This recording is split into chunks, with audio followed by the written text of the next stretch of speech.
Всем панкейк! Как вы думаете, что станет с космонавтом, который потерялся в открытом космосе? И реально ли такое вообще? Сегодня мы об этом вам и расскажем. Страшный день для Челленджера. Почти 33 года назад, 28 января 1986 года, случилась одна из первых крупных катастроф в истории пилотируемых космических полетов – крушение шаттла Челленджер при запуске. На его борту находились два военных летчика, два инженера, физик, космонавт и учитель. Каждая из 73 секунд полета шаттла погибшей миссии STS-51L была рассмотрена экспертами множество раз. Точная причина смерти астронавтов так и осталась загадкой, но эксперты склоняются к тому, что астронавты были еще живы, когда кабина ударилась о гладь океана на скорости более 320 км в час. Их гибель стала трагедией не только для США, но и всего мира. Более того, она разрушила веру сотен людей в незыблемость и безопасность космических миссий. 28 января 1986 года президент США Рональд Рейган прервал свое послание Конгрессу, чтобы объявить гражданам Америки, что шаттл Челленджер взорвался в атмосфере. Катастрофу тяжело переживала вся страна. Рейган выразил свои соболезнования близким погибших, но все же отметил, что подобные экспедиции и открытия невозможно представить без существенных смертельных рисков для испытателей. Так что же все-таки произошло? Челленджер должен был взлететь еще 24 января 1986 года, но из-за пыльной бури в Сенегальском аэропорту в месте возможной аварийной посадки вылет перенесли. Во время утренней проверки состояния шаттла обходчики не могли не заметить сосульки, которые свисали с днища. В ночь с 27 на 28 января похолодало до -2. Этот факт не мог остаться незамеченным разработчиками твердотопливных ускорителей для шаттла, достаточную герметичность в местах стыка секций корабля. Специалисты немедленно доложили о своих опасениях в НАСА. В ночь на 28 января под давлением представителей Центра Маршалла руководство Мотом Сиокол дало гарантии, что повреждения уплотнителей являются не более критичными, чем при предыдущих полетах. Такое легкомыслие стоило не только жизни 7 астронавтов, тотального разрушения корабля и краха миссии, запуск которой обошелся в 1,3 миллиарда долларов, но и привело к заморозке программы Space Shuttle на долгих 3 года. Комиссия, изучившая все материалы, связанные с крушением, постановила, что главной причиной катастрофы следует считать недостатки корпоративной культуры и процедуры принятия решений НАСА. Практически сразу после запуска из стыка хвостовой и второй секций правого твердотопливного ускорителя космической системы из-за образовавшейся ледяной корки появился серый дым. На 59-й секунде на полной скорости у шаттла появился огненный хвост. И у командира борта, и у центра управления полетами было время, чтобы предотвратить аварийные меры. Но Фрэнсис Скуби, командир корабля, не смог своевременно заметить и оценить возникшую опасность, а руководители полета, скорее всего, просто побоялись взять всю ответственность на себя. На 65-й секунде полета началась утечка топлива из-за воспламенения топливного бака. На 73-й секунде полета оторвалась нижняя стойка крепления правого ускорителя и, накренившись, сам корпус оторвал правое крыло Челленджера и пробил кислородный бак. Это привело к взрыву. Компоненты жидкого водорода и кислорода смешались и загорелись, создав в воздухе шар из облака пламени. Сам шаттл еще набирал высоту, но уже не поддавался управлению. Когда разрушился топливный резервуар, шаттл не мог больше набирать высоту. Хвост, оба крыла и часть двигателя отделились. Взрывной волной оказалась оторвана передняя часть Челленджера, где находился экипаж, и она взмыла на 20 километров вверх. Палуба продолжала свое падение с 4 живыми астронавтами. В попытке спастись они применили резервные дыхательные аппараты. Весь нос корабля отделился от корпуса корабля, и тяжелая конструкция шаттла рухнула в воду. Заключение медиков НАСА гласит, возможно, команда потеряла сознание из-за потери давления в модуле во время полета. После катастрофы правительство США в экстренном порядке начало поиски обломков шаттла в океане. В поисковых работах принимала участие даже атомная подводная лодка. НАСА потеряла около 8 миллиардов долларов. Полеты осуществлялись с 12 апреля 1981 года по 21 июля 2011 года. Всего было построено 5 шаттлов.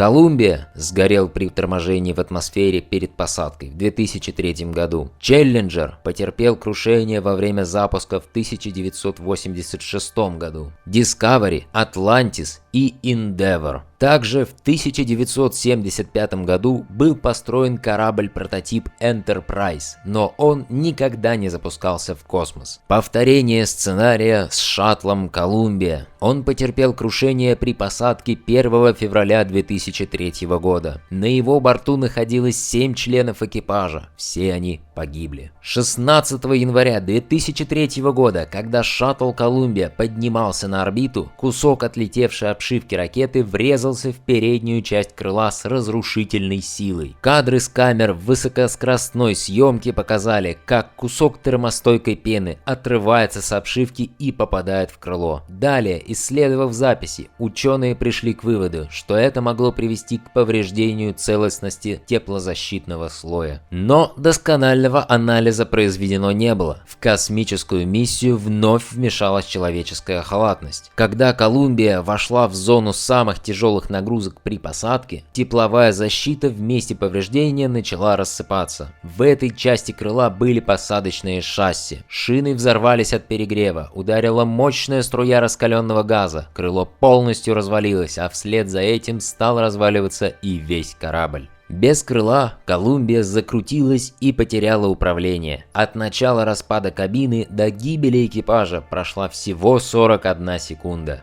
Вторая масштабная катастрофа окончательно подорвала доверие к программе Space Shuttle, и она была закрыта. 21 июля 2011 года корабль Atlantis завершил последнюю экспедицию в истории проекта. Начиная с этого периода, одноразовые российские союзы стали единственным проводником астронавтов на МКС. Шаттл Колумбия отправился в космос 28 раз. Он провел в космосе 300,74 суток, совершил за это время 4808 оборотов вокруг Земли и пролетел в общей сложности 201,5 миллион километров. На борту шаттла было произведено большое количество экспериментов в области химии, медицины и биологии. А пока мы экспериментируем в поисках тем для наших новых роликов, вы не забывайте подписываться на этот канал, ставить лайки и нажимать на колокольчик, чтобы не пропускать наши новые интересные видео. Разрушенный Союз. Первой катастрофой с человеческими жертвами в истории космонавтики стала гибель летчика Владимира Комарова в ходе посадки советского корабля Союза-1. Все пошло не так с самого начала. Союз-1 должен был произвести стыковку с Союзом-2 для возвращения экипажа первого корабля. Однако по причине неполадок старт второго был отменен. Когда корабль уже находился на орбите, обнаружились неполадки солнечной батареи. Командиру был дан приказ возвращаться на Землю. Пилот практически вручную пытался выполнить посадку.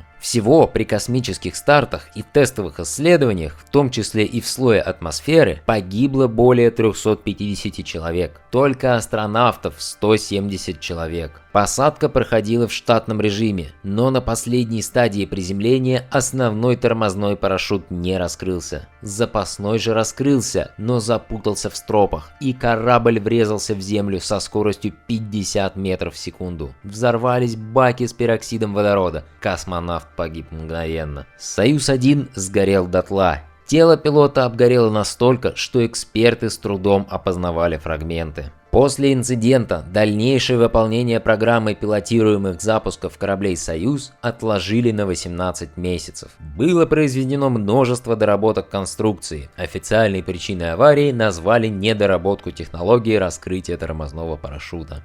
Следующим погибшим союзом стал Союз-11. Цель экипажа корабля заключалась в стыковке с орбитальной станцией Салют-1 и проведении ряда работ на ее борту. Экипаж выполнил свои задачи в течение 11 дней, когда штабом было зафиксировано серьезное возгорание. Борту приказали возвращаться на Землю. Все процессы и вхождение в атмосферу, и торможение, и посадка были произведены безукоризненно, но экипаж упорно не выходил на связь с центром управления полетами. На момент открытия люка корабля все члены экипажа были уже мертвы. Они стали жертвами декомпрессионной болезни. Декомпрессионная болезнь – это заболевание, возникающее при понижении давления вдыхаемого воздуха, при котором в кровь поступают газы в виде пузырьков, тем самым разрушая кровеносные сосуды, стенки клеток и приводя к блокировке кровотока. Когда произошла разгерметизация корабля на большой высоте, давление резко снизилось до смертельного уровня. В конструкции корабля не были предусмотрены скафандры.